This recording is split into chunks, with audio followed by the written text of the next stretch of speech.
Nous commençons maintenant la première grande partie du cours, consacrée aux extrêmes univariés dans un cadre statique. Le terme univarié signifie que nous étudions une seule variable à la fois, par exemple un montant de sinistre, une perte financière ou une vitesse de vent. Le cadre statique signifie qu'à ce stade, nous ne modélisons pas encore de dépendance temporelle. Nous allons d'abord travailler dans le cadre de variables indépendantes et identiquement distribuées. Ce cadre servira de référence avant d'introduire plus loin dans le cours les situations dynamiques et multivariées.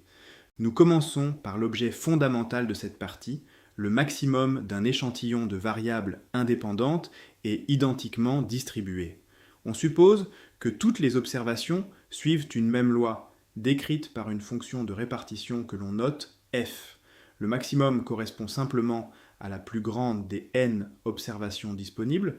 Pour que ce maximum soit inférieur à un niveau donné, il faut que chacune des observations soit elle-même inférieure à ce niveau.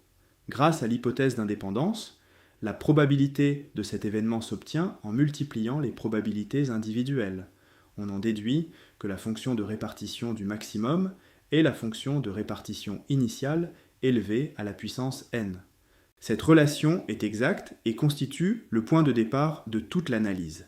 Elle montre aussi immédiatement où se situe la difficulté. Si f était connu, on connaîtrait exactement la loi du maximum. Mais en statistique, f est précisément inconnu et doit être estimé à partir des données. De plus, lorsque n devient grand, cette formule exacte n'est pas forcément la représentation la plus utile.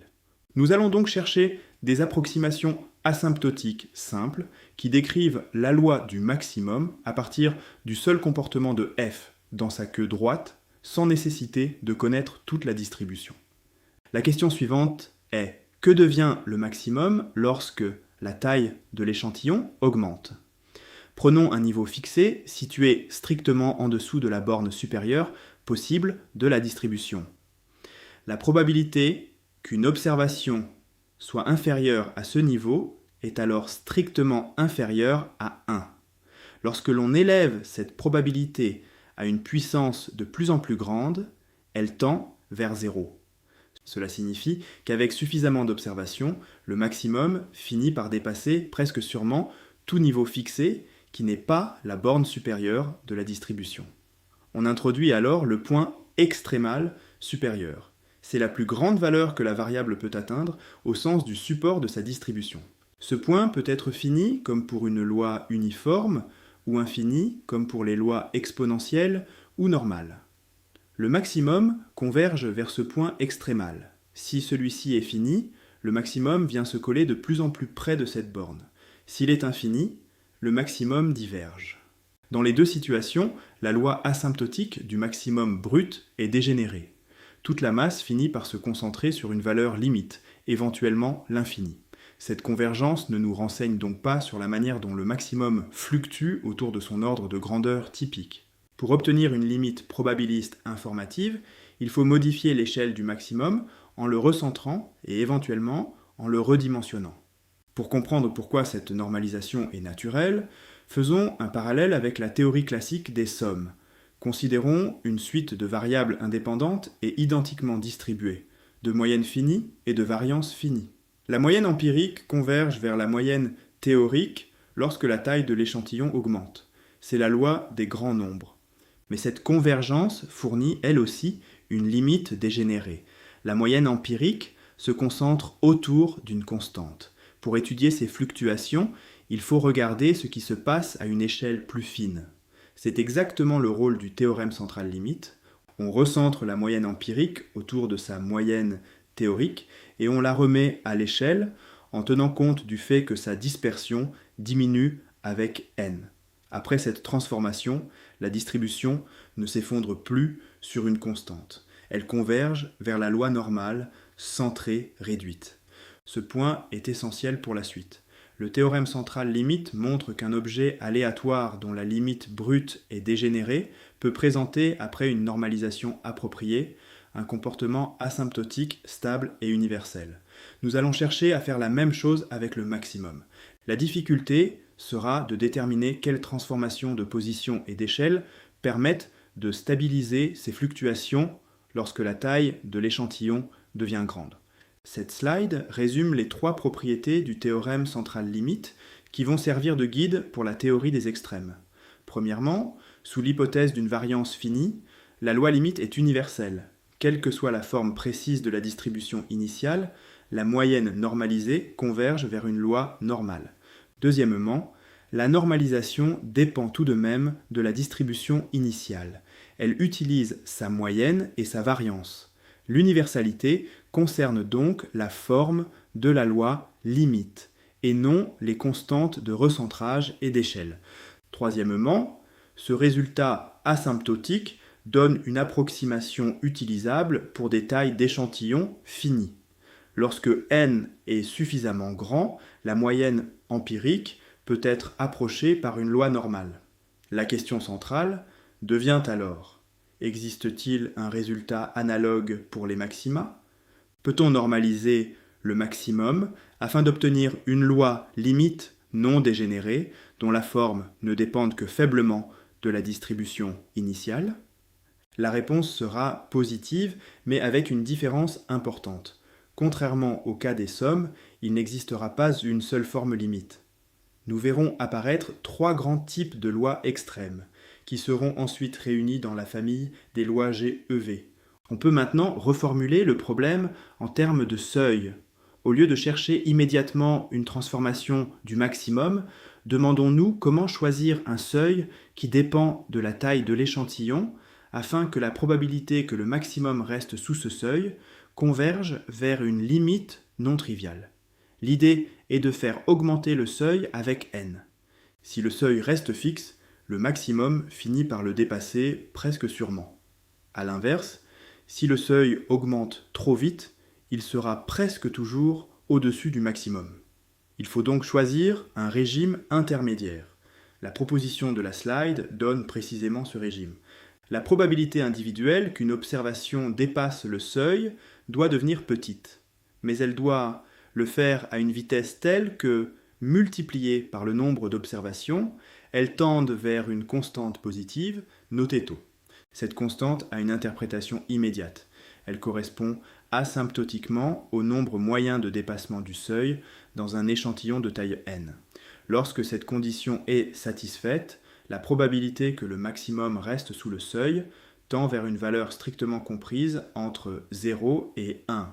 Autrement dit, on obtient bien une limite non dégénérée. Le cas où tau vaut 1 est particulièrement intuitif. On choisit alors un seuil qui est dépassé en moyenne environ une fois dans un échantillon de taille n. Ce seuil est donc proche d'un quantile très élevé dont la probabilité de dépassement est de l'ordre de 1 sur n. La seconde partie de la slide précise qu'une telle suite de seuils n'existe pas toujours. Il faut que la queue de distribution soit suffisamment régulière. Plus précisément, les sauts de la fonction de survie doivent devenir négligeables près du point extrémal. Pour une distribution continue dans sa queue, cette condition ne pose généralement pas de difficulté. En revanche, pour certaines distributions discrètes ou possédant des atomes importants près de leur borne supérieure, les sauts peuvent être trop gros pour permettre d'ajuster convenablement le seuil. Ce résultat est important car il relie directement le comportement du maximum à celui de la queue de distribution. Une fois le seuil choisi de cette manière, on peut s'intéresser non seulement au maximum, mais au nombre total d'observations qui dépassent ce seuil. Ce nombre de dépassements s'obtient simplement en additionnant des indicatrices. Chaque observation contribue pour un si elle dépasse le seuil et pour 0 sinon. Dans le cadre indépendant, ce compteur suit donc exactement une loi binomiale. Mais nous sommes ici dans un régime très particulier. La probabilité individuelle de dépassement devient de plus en plus petite, tandis que le nombre d'observations devient de plus en plus grand. Le produit des deux reste, lui, d'ordre constant et tend vers tau. C'est précisément le régime classique de convergence binomiale Poisson. Le nombre de dépassements converge alors vers une loi de Poisson de paramètre tau. Cette loi est souvent appelée loi des événements rares.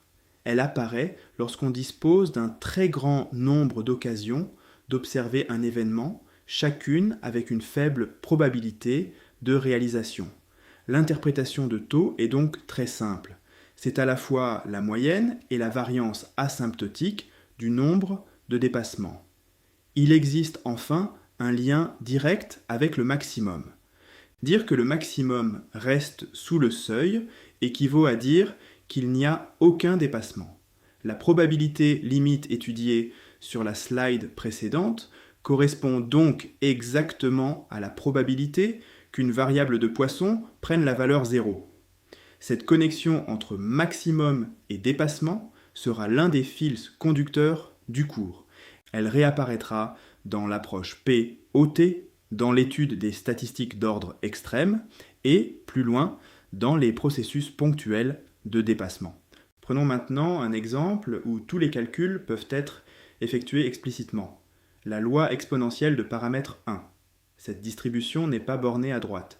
Son point extrémal supérieur est donc infini, et le maximum brut diverge lorsque n augmente.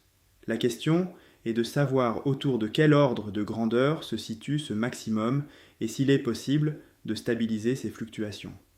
Le calcul présenté sur la slide montre que l'ordre de grandeur pertinent est le logarithme de la taille de l'échantillon. On recentre donc le maximum en lui retirant logarithme de n. Pourquoi ce choix ? Parce que la queue de la loi exponentielle décroît précisément de façon exponentielle. À un niveau proche de logarithme de n, la probabilité qu'une observation dépasse ce niveau devient de l'ordre de 1 sur n. On retrouve donc exactement le mécanisme étudié précédemment avec les seuils extrêmes. Après ce recentrage, les fluctuations du maximum ne disparaissent plus. Leur distribution converge vers une loi non dégénérée, la loi de Gumbel. Cet exemple constitue un premier résultat concret de théorie des valeurs extrêmes. Il montre que, même si le maximum tend vers l'infini, on peut trouver une transformation très simple qui révèle un comportement asymptotique stable. Il met aussi en évidence une différence avec le théorème central limite. Pour les sommes, la normalisation typique fait intervenir une racine carrée de n. Pour le maximum exponentiel, le phénomène principal est un centrage logarithmique. Enfin, la loi de Gumbel n'est pas propre à la loi exponentielle. Nous verrons qu'elle constitue l'une des trois grandes familles limites des maxima et qu'elle apparaît également pour de nombreuses distributions usuelles, notamment les lois normales, gamma et log normal. Avant d'énoncer le théorème de Fischer-Tippett-Gnedenko, il faut préciser la notion de distribution de même type. Deux distributions sont dites de même type lorsque l'on peut passer de l'une à l'autre uniquement par une transformation affine, une translation et un changement d'échelle positif. Autrement dit, elles possèdent la même forme générale, mais peuvent être centrées différemment et présenter une dispersion différente. L'exemple le plus simple est celui des lois normales. Deux lois normales de moyenne et de variance différentes sont de même type, car chacune peut être recentrée et remise à l'échelle pour retrouver la loi normale centrée réduite. Pour les lois gamma, le raisonnement est différent. Si le paramètre de forme reste fixé et que l'on modifie seulement le paramètre d'échelle, les distributions restent de même type. En revanche, modifier le paramètre de forme change réellement la géométrie de la distribution. Une simple transformation affine ne permet alors généralement pas de passer de l'une à l'autre. Cette notion sera essentielle dans le théorème suivant. Celui-ci ne dira pas que toute limite possible du maximum normalisé est exactement une loi standard précise. Il dira qu'elle est du même type que l'une des trois grandes familles, Fréchet, Weibull ou Gumbel. Les paramètres de position et d'échelle pourront donc être absorbés par la normalisation. Ce qui restera déterminant sera la forme fondamentale de la queue de distribution.